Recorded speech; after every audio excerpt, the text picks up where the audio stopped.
बंधुगण एबे गोटे एनसीईआरटी रो बही आसिला गोटे गुरुत्वपूर्ण विषय आपण संगे मु शेयर करने निश्चित भाव चाहिए। एबे किछि दिन तले 28 तारीख एप्रिल रो बही आसिला एनसीईआरटी बही रे ए शताब्दी रो किंबा ए दशंधि रो सबुठारु फेल्ड प्रोग्राम निया जाइछि मेक इन इंडिया। आउ गोटे फेल्ड प्रोग्राम जोटा ए दशंधि रो सबुठारु फेल्ड प्रोग्राम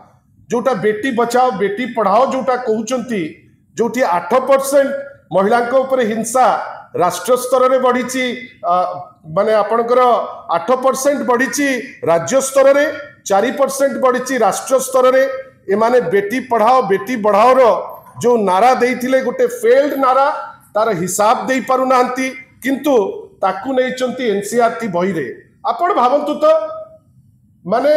आपण एनसीईआरटी बही रे नहीं पारुचंती गोटे फेल्ड प्रोग्राम जोटा को आमे कहूचे आपणकर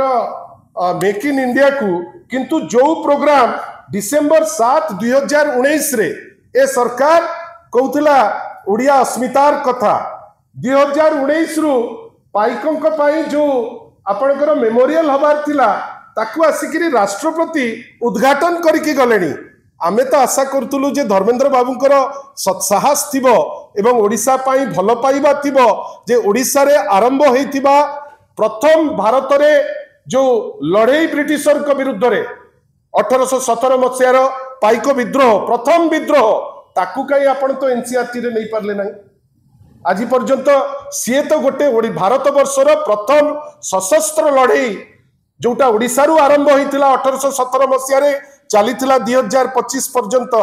ताकू कहीं धर्मेंद्र बाबू तो डरिले एनसीईआरटी बही रे नहीं रखिबा पाई